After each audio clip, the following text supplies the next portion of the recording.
Mas até falando ainda da glória delas, eu achei muito legal que ela falou que, tipo, não é pra exclusão. Tipo, é um programa que só tem mulheres, mas o papo é pra todo mundo. E, de fato, tipo, você escuta, cara, super legal o conteúdo, sabe? Falaram, os últimos convidados são as jogadoras da equipe do Palmeiras, falando sobre a Libertadores feminina também, que, pô, cara, é um torneio que é muito legal. O Conmebol também tá investindo, também tá dando essa abertura. E você também, pela Bandeirantes, né, tem acompanhado também as equipes do futebol feminino. E eu queria que você falasse um pouco desse comparativo, de você estar num evento, por exemplo, Paulistão, e você, masculino, e você tá acompanhando agora as competições femininas. Cara, a defasagem, o tratamento, a forma que como que tem sido pra você? Tipo, esse comparativo, você vivenciar um e vivenciar o outro. Porque, assim, o tratamento, a exposição é tudo muito diferente. Como que você vê isso? A tua visão como jornalista e como jornalista mulher, que vivencia e gosta de futebol. Uma coisa que vocês precisam saber, eu já fiz jogo de campeonato brasileiro feminino, que o estádio, nem os banheiros estavam abertos. Isso já aconteceu. Porque, é só para vocês entenderem o tamanho do problema, assim. Parece que o estádio só está funcionando porque precisa funcionar e abre o campo e está de boas porque é só o campo que precisa. Na época ainda estava sem presença de torcida. Então, o espaço da mulher no futebol como um todo, ele ainda é muito escasso, ele é muito marginalizado, ainda é. A mulher jornalista, a mulher torcedora, a mulher profissional de arbitragem, do que seja, e, claro, as jogadoras. Em relação às diferenças, são gritantes, pro bem e pro mal. A jogadora mulher, ela é mais atenciosa, porque ela tem menos mídia. Ela é mais simpática, porque ela é menos pressionada. Ela é mais disponível para o torcedor, porque ela é menos procurada.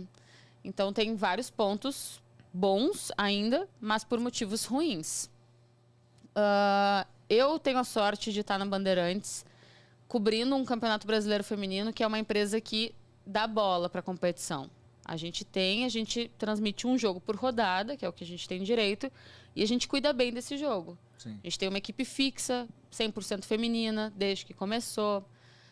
Eles têm esse cuidado de sempre ter essa equipe fixa 100% feminina, não porque homem não pode falar sobre futebol feminino, mas, como eu disse, no futebol masculino, poucas ainda são as mulheres. Então, vamos deixar o futebol feminino, que ainda pode ser nosso, mais nosso possível. Então, a gente entrevista as meninas, a gente faz matéria especial antes para ela se sentir valorizada. A gente entrevista na saída do primeiro tempo, na saída do segundo tempo. Em termos de condição de clube, hoje a gente vê Internacional, Flamengo, Palmeiras, Corinthians, Ferroviária, São Paulo, Santos, Grêmio, com estrutura. Viaja fisioterapeuta, viaja massagista, viaja o cara da fisiologia, né? Elas são bem atendidas. Hoje em dia, quase todos os times estão com nome e número na camisa. Ano passado, o Flamengo não tinha, Palmeiras não tinha. Então, o investimento está acontecendo. Falando sobre a Conmebol, a premiação passou da temporada passada de $80 mil para essa temporada $1 milhão. Então, um crescimento bem grande. Que mostra que eles estão investindo mesmo. A Conmebol Libertadores, a Libertadores é uma competição curta, né? Sempre feita num país assim bem curtinha. A Conmebol paga para que os clubes possam levar 20 jogadoras e mais 13 profissionais, se eu não me engano, sim, da parte da comissão técnica. Legal. É um investimento que está acontecendo, está muito atrasado ainda, mas ele está acontecendo. E, é um movimento. Eu falo, falar sobre isso me cansa também, sabe? Eu canso as atletas, eu imagino, porque são muitos anos esperando que essas coisas aconteçam. Mas elas estão acontecendo. O Brasil está à frente de todos na América do Sul. Todos. Na Argentina, para tu ter um time de futebol feminino, tu tem que metade do elenco tem que ser registrado. Ou seja, a outra metade não precisa ser. Aqui no Brasil, não. Desde 2017 existe uma profissionalização. E claro que elas não ganham as fortunas ainda do masculino, mas tem uns movimentos interessantes, como o Corinthians, que lançou uma camisa que os dois iam usar, lançou com as meninas. O Corinthians tem patrocínio só para as meninas. Elas, sim. Tá Todas acontecendo. Estão com carteira assinada. É isso.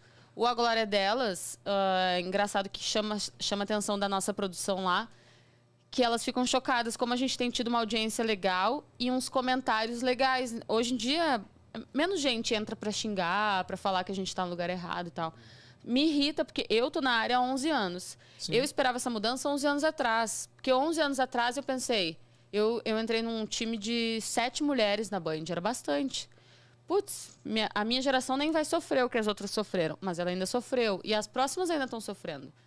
Então, 11 anos atrás, eu esperava essa mudança. Hoje, eu ainda sei que eu preciso ficar feliz porque ninguém me mandou lavar uma louça nos comentários. Porque ainda é uma vitória, entende?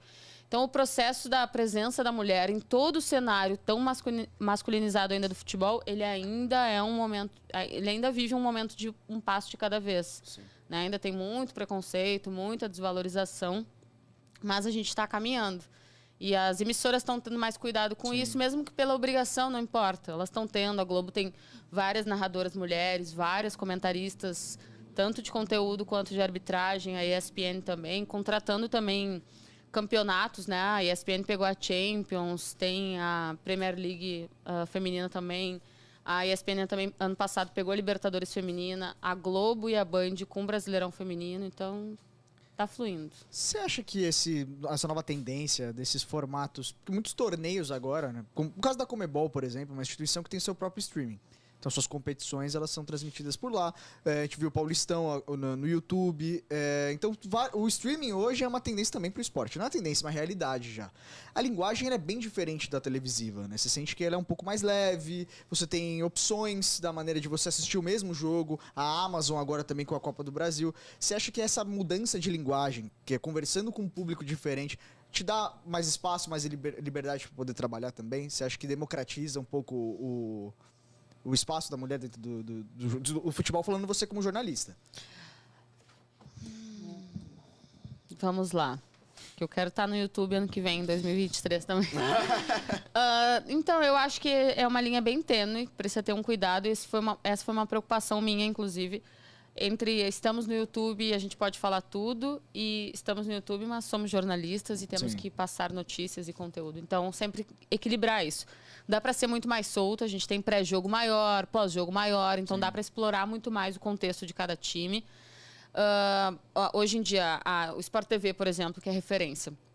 A Globo, vamos botar, abre 10 minutos, 5 minutos antes de cada jogo. Então, tu passa a escalação, no máximo um desfalque importante, mas assim, tem que ser importante, tem que ser o Bruno Henrique fora, porque se for o René fora, talvez não fale, sabe? Sim. Chutando assim.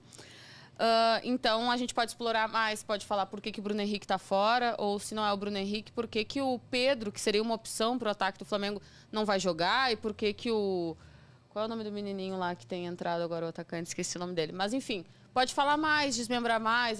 Durante a semana ele treinou assim, treinou assado e tal. Então, esse é um ponto bem importante. O ponto ruim é que, às vezes, a gente perde a linha mesmo, porque é como se a gente estivesse aqui, vamos se sentir em casa, conversar como se estivesse conversando numa mesa de bar. Mas, sim, ele democratiza mais o acesso. Acho que o YouTube ele não está preso aos grandes nomes, né? A gente teve esse ano, por exemplo, no Paulistão, uma mescla. A Ale, que é do YouTube já, né? Sim. Tipo, bem consagrada já dentro desse nicho. E o Chico também. Daí o Ale Oliveira, que era um ex-Globo, de uma outra escola, nem se compara, né, com a dos dois.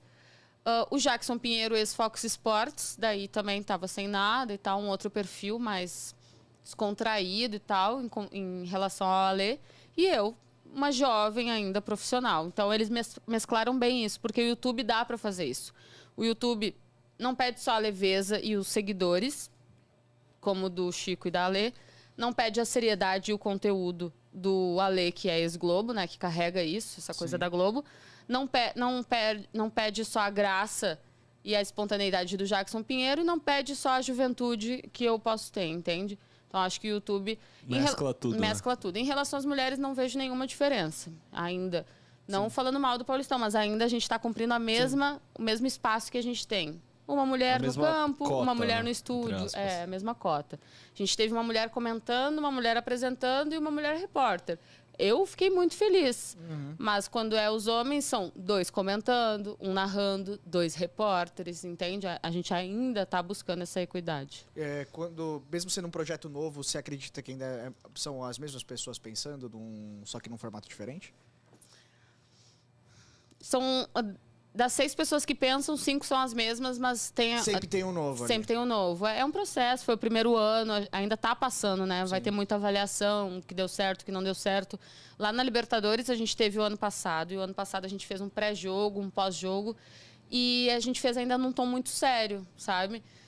Eu faço a minha meia-culpa porque a gente estava lá na beira do campo, óculos de sol, visualizem isso. Camisa social, óculos de sol, fone grande, né, headphone assim, na beira do campo. Eu me senti aquelas jornalistas da Espanha, sabe? Sim. Da Argentina, que a Argentina também copiava isso. Me senti, assim, muito séria, só que eles fazem isso com seriedade e leveza, riem, fazem piada, tanto que eles usam óculos escuros e tal. Então, a gente ainda não achou a mão, por exemplo, da Libertadores. Tá sério, tá informativo, mas dá para ser mais leve. Esse ano a gente está tentando buscar isso. O Paulistão no YouTube foi o primeiro ano. São 3 de contrato. Então, funcionou bem. A gente começou muito presa à informação do dia a dia dos clubes. Depois foi pegando uma entrevista exclusiva aqui, uma lambreta que teve num jogo aqui para falar sobre esse tipo de lance, um comentário que pode abrir uma ideia sobre um debate interessante. Então, a gente mudou muito com o carro andando. A gente começou com 2 horas de pré-jogo, diminuiu para 1h30, diminuiu para 1 hora. A gente começou com 15 minutos de pós-jogo, terminou com 1 hora de pós-jogo. Porque a gente foi entendendo as coisas, né? Começou com o repórter falando muito, terminou com o repórter falando quase nada. Começou com o Thiago Leifert de comentarista, terminou com ele de apresentador. Então, um processo, eu acho que é o caminho, tá? Acho que... É tudo teste, né? Você precisa testar pra ver como que funciona. A televisão não tá acabando, tá? Mas, tipo, a televisão tá... Ela precisa se adaptar. Sim. Exatamente. Nossa, precisa se adaptar e rápido. Porque o YouTube, não é assim a Federação Paulista, é o YouTube comprou o Paulistão. Isso é muito grande. Primeiro campeonato do mundo que o YouTube compra os direitos de transmissão. Isso é muito E não teve pouca audiência. Não. A gente teve as 2 finais com TV aberta e o YouTube batendo 1.700.000 Eu pessoas. assisti muito jogo no YouTube. Eu lembro muito do jogo do Santos e Ferroviária, que acabou a luz. E, o pessoal tava numa farra inacreditável, velho. E muda mais um conceito. Tava muito bom. E muda mais um conceito, porque você tem comentaristas muito enraizados que não podem falar o time, que não podem falar isso. E de repente você tem um narrador que fala o time, o comentarista que fala o time, o apresentador que fala o time, o repórter que fala o time, e cada um defende o seu, e todo mundo gosta. Tá ligado? Então isso é muito bacana mesmo. É isso. É uma linguagem que abraçou todo mundo, né? Talk Show de Bolas Cortes, se inscreve lá no canal, porque lá vai ter todos os conteúdos dessa entrevista e de todas as outras que a gente já fez e das futuras que vamos fazer. Tudo cortadinho, com título, com os temas, pra você assistir o programa lá. Muito...